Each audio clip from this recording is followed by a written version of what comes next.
Some time ago now, I made a video and put it up on my channel about how I made this rig.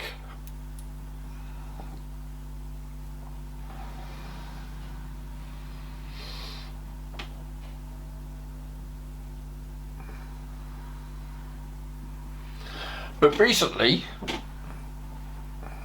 I've made some more. But this is how I did the first one. So it slides up and down and it freely turns. And then I put a spoon .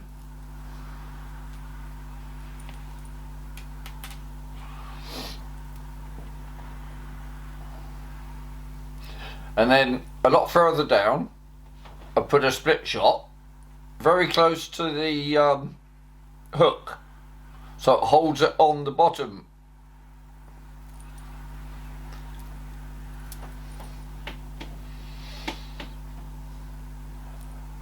And it does. It goes round nice and easily. But that got me thinking.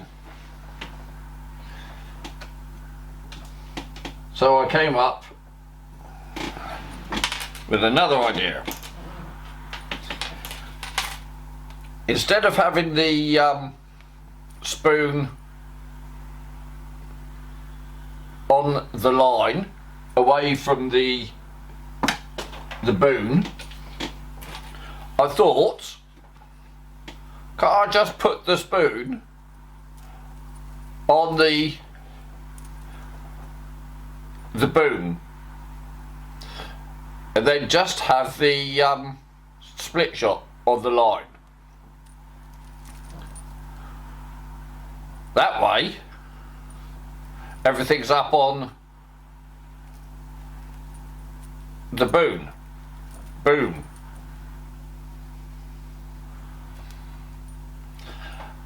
then I got thinking some more, because this will work perfectly if the whole shebang is kept in a vertical plane. But if it's sort of canted over at an angle or something or other, it's not going to work very well. So I came up with another idea.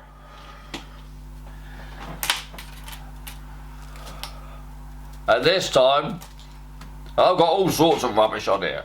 So I put some pop-up beads. I've just put 3 of them on, hoping that it might lift up the whole rig. And then on the boom, I've added on a load of place beads. Not because I'm after place, but just to see if I could get anything on there. And then down to the obligatory shot and the hook. So, pretty obviously, this thing isn't going to cast very far.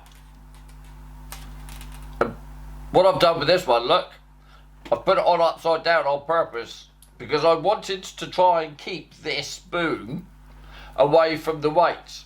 So if we've got a weight here holding it down, if that was right down by the weight, there's more chance of that hitting the seabed, whereas lifting it up that way, it will lift it up off the seabed, give it more chance to find its natural position.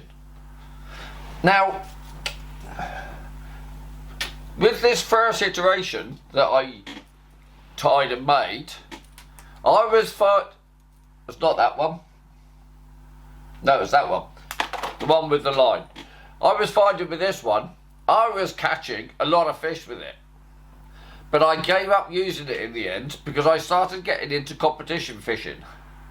And I wanted distance. And obviously, if you've got all this metal and you've got this boom, and even if you do click your bait onto the weight, it's not very streamlined. It doesn't cast out a long way.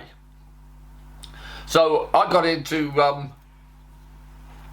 match fishing, where you need to get distance. So I stopped using them. Now, I don't know why I stopped using them, because Mrs. B told me at the time these were my brilliant rigs, because these were catching me loads of fish. Now, I don't know if it was because I had the boom, I don't know if it was because I had the indicator, and I don't know if it was because I had the, oh hello, where's my shot gone? That's just fallen off. I don't know if it was because I had the shot on the line holding it on the bottom. So I've got some different options there, and I'm going to try them out. I guess I'm going to have to either do one session with 3 rods, all at the same sort of distance. Do you know what? I'm stupid enough that I might even do that, and see if there's any difference between the 3 of them. Now, I don't know what these sort of things are called. It's not a Bagnall bar. It's not a helicopter rig. As you saw on the previous video, there are some very small versions of this that I found after I started making this. But do you know what? For now, I'm going to call this the Bedford Boom. I've not seen anything else quite like it. So the Bedford Boom 1 would be the one without the anything on the boom.